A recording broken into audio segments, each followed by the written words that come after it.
Terrifier 3 nous a apporté une nouvelle histoire brutale avec Art, le clown sanguinaire de la franchise. Mais la fin a laissé beaucoup de questions en suspens. Qu'est-ce que le clown? Et d'où viennent les pouvoirs de Sienna? Ce sont des questions auxquelles nous allons répondre.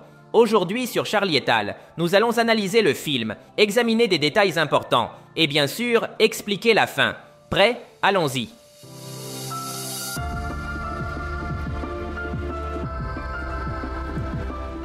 Terrifier 3 se déroule 5 ans après le film précédent.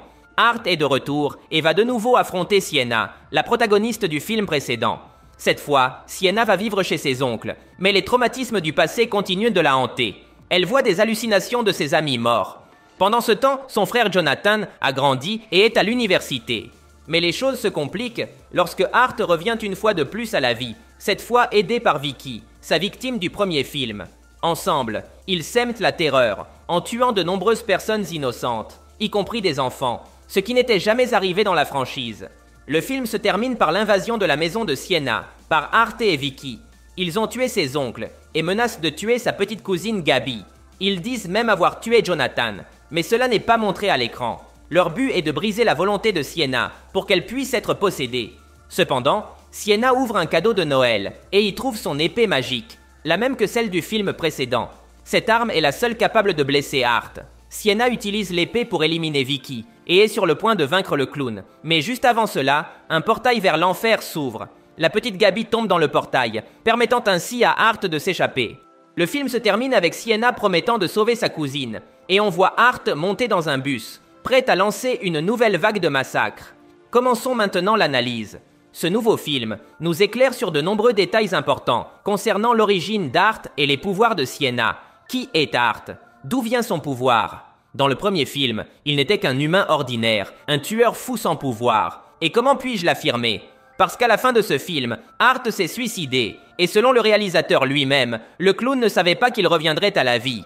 Pour Art aussi, sa résurrection fut une surprise. Quant aux pouvoirs d'Art, ils viennent d'un démon des enfers. Cela est confirmé dans Terrifier 3, où Sienna parle à son frère Jonathan, et mentionne des lettres qu'il lui a envoyées dans le passé. Ces lettres disent qu'un démon peut choisir une personne comme réceptacle, servant de pont entre les mondes. Ce réceptacle serait Art. Les lettres disaient aussi que lorsqu'un tel événement se produit, une contrepartie choisie par les forces du bien apparaîtrait, en l'occurrence Sienna. En résumé, Art est un élu de l'obscurité. Ce n'est pas un démon à proprement parler, mais un homme aidé par les forces du mal, d'où viennent ses pouvoirs de résurrection et ses capacités surhumaines. Sienna est tout le contraire. Concentrons-nous sur son personnage. Elle est devenue la protagoniste de la saga, et d'après les mots du réalisateur, elle sera essentielle dans les prochains films. Le réalisateur Damien Leone a révélé que les films Terrifier sont une bataille entre le bien et le mal. Art est l'élu des ténèbres, et Sienna a été choisie par la lumière. C'est de là que viennent ses capacités surhumaines. On a pu le voir dans le deuxième film, lorsque Sienna est morte mais a été ressuscitée pour vaincre Art. Dans ce nouveau film, elle guérit encore de ses blessures.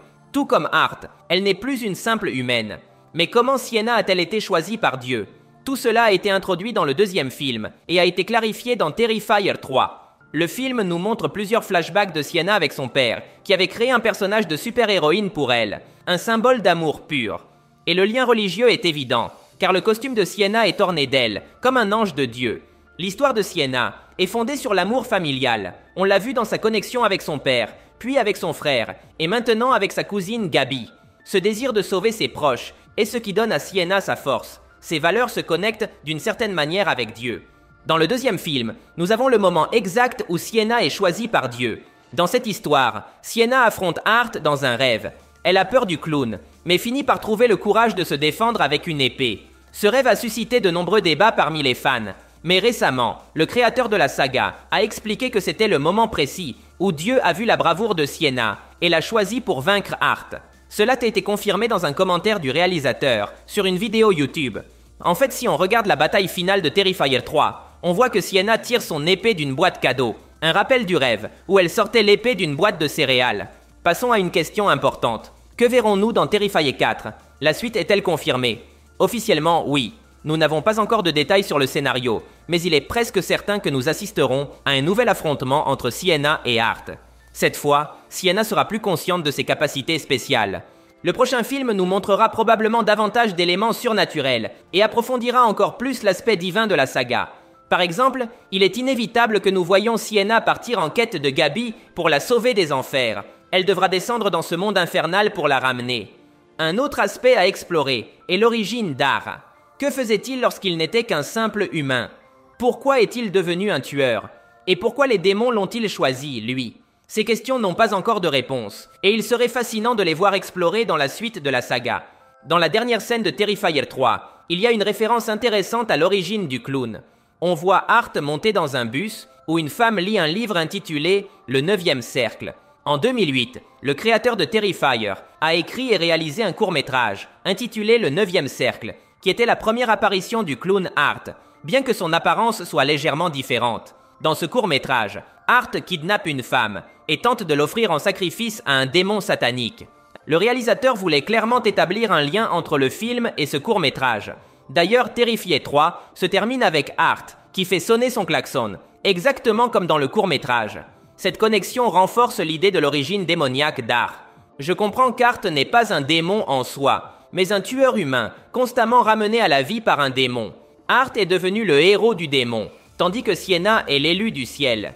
Il est très probable que dans Terrifier 4, nous découvrirons enfin plus de détails sur ce démon qui contrôle Art, et bien sûr, plus d'informations sur l'origine d'Art. Passons à une autre question. Qu'est-il arrivé à Jonathan? Est-il vraiment mort?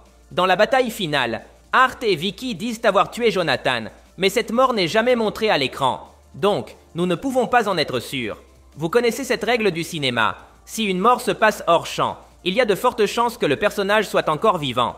De plus, dans cette même scène, Art et Vicky mentent d'abord en disant que cette tête est celle de Gabi, pour faire souffrir la famille. Ils sont sadiques et aiment provoquer de la douleur. Il ne serait donc pas surprenant qu'ils aient seulement prétendu avoir tué Jonathan pour briser Sienna. Je doute que le réalisateur tue un personnage aussi important de manière aussi simple.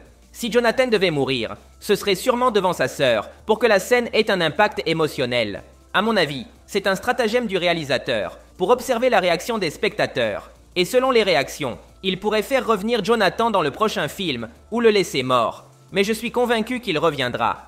Mais bon, c'est tout pour aujourd'hui. Si tu as aimé la vidéo, cela m'aiderait énormément si tu me laissais un like. Ce serait légendaire. De plus, n'oublie pas de t'abonner car je posterai plus de vidéos sur tes séries et films préférés. Merci de m'avoir écouté. Mon nom est Charlie et nous nous verrons à l'avenir.